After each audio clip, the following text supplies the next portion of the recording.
দেবদার খাদান যে লেভেলে সাকসেসফুল হয়েছে সেই জন্য হয়তো এসবিএফও কিন্তু দেবদাকে সেই রাইটস দিয়ে দিচ্ছে, যার ফলে দেবদা নিজের মতো করে কিন্তু একটা প্ল্যান করার কিন্তু সুযোগ পাচ্ছে কোথাও গিয়ে। সো হ্যালো গাইস, আমি Dipen, welcome back to my channel Deep exclusive. So এখন আমি এই ভিডিওর মধ্যে কথা বলবো দেবদাকে নিয়ে, জিদ্দাকে নিয়ে। তো সবার ফার্স্টে স্টার্ট করা যাক জিদ্দাকে নিয়ে। তো জিদ্দার খাঁকি দ্য বেঙ্গল চ্যাপ্টার কিন্তু আসছে এবং ট্রেলারটা প্রচণ্ড প্রচণ্ড কিন্তু ভালো হয়েছে, প্রমিসিং লাগছে।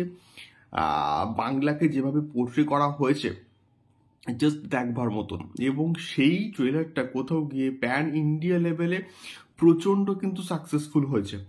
এবং গতকালই কিন্তু মোটামুটি বেলার দিক করে এটা ট্রেন্ডিংয়ে এসেছিলো, এবং তাও আবার 1 নম্বরে, এবং এখনও অবধি কিন্তু এটা ট্রেন্ডিংয়ে রয়েছে আমি যখন এই পার্টিকুলার ভিডিওটাকে তৈরি করছি। তো এটা প্রায় 5 মিলিয়ন ভিউজ কিন্তু পেয়ে গেছে, এবং নেটফ্লিক্স ইন্ডিয়া তরফ থেকে এটা এখনও অবধি প্যান ইন্ডিয়াতে 1 নম্বরে কিন্তু ট্রেন্ড করছে। তো এটা সত্যি বলতে প্রচণ্ড গর্বের একটা বিষয় যে আমাদের দুই জিৎ, প্রসেনজিৎ এবং জিৎ দা বাংলাকে রিপ্রেজেন্ট করছে প্যান ইন্ডিয়া লেভেলে। এটা সত্যি বলতে দারুণ এবং দেখবার মতন বিষয়, এবং গর্ব করার মতন বিষয়ও কিন্তু বটে। আচ্ছা, দ্বিতীয়ত যদি কথা বলি রঘু ডাকাতকে নিয়ে, তো যে খবরটা উঠে আসে কোথাও গিয়ে খাদান সাকসেসফুল হওয়ার পর খাদানের ব্যাকগ্রাউন্ড স্কোর, গানগুলো প্রচণ্ড কিন্তু অ্যাপ্রিসিয়েশন কিন্তু মোটামুটি পেয়েছে, এবং সেইটা হওয়ার পরে কিন্তু কোথাও গিয়ে দেবদা সেই রাইটসটা কিন্তু পেয়েছে, এবং এসভিএফ দেবদাকে সেই রাইটসটা কিন্তু দিয়েছে, যার ফলে আমরা মানে হিস্ট্রিতে দেখে এসেছি যে ধ্রুব ব্যানার্জির কাজে বিক্রম ঘোষের কিন্তু মিউজিক থাকে।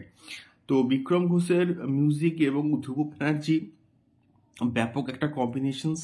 তো সেইটা থেকে সরে গিয়ে দেবদা কিন্তু নতুন দুজন মিউজিক ডিরেক্টরকে কিন্তু এখানে সম্ভবত অ্যাপয়েন্ট করেছে, এবং যারা খাদানে ব্যাপক একটা মিউজিক কিন্তু দিয়েছিল, এবং নতুন যুগের মিউজিক ডিরেক্টর হিসেবে কিন্তু তারা প্রচণ্ড ফেমাস। এবং একজন তো অবশ্যই রথিজিৎ দা এবং আরেকজন হচ্ছে নীলায়ন দা। তো তারাই সম্ভবত কিন্তু রঘু ডাকাতের ব্যাকগ্রাউন্ড স্কোর এবং গানের দায়িত্ব কিন্তু পেয়েছেন। এরা এরা এরা সত্যি বলতে দারুণ খবর, এবং সেই মাস এলিমেন্ট, মাস ব্যাপারটাকে ইমপ্লিমেন্ট করার জন্য কিন্তু এই একটা সিদ্ধান্ত নেওয়া হয়েছে। দ্বিতীয়ত হচ্ছে কোথাও গিয়ে এখানকার যে এডিটরকে কিন্তু মোটামুটি পাল্টে দেওয়া হয়েছে, এবং মোহাম্মদ কালাম যে কিনা বিগত কয়েক বছর ধরে মাস সিনেমার এডিটের কাজ করেছেন, সেই কিন্তু এই সিনেমাটার এডিটের দায়িত্ব নিয়েছেন। তো এই খবরটা কিন্তু মোটামুটি উঠে আসছে, দেখা যাক কেমন হয়। এবং আরও অনেকগুলো আপডেট রয়েছে আস্তে আস্তে, যখন অফিসিয়ালভাবে যখন আসবে তখন এই পার্টিকুলার বিষয়গুলোকে নিয়ে কিন্তু কথা বলাটা উচিত বলে আমি অ্যাটলিস্ট মনে করি।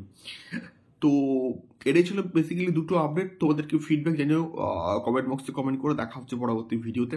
টাটা।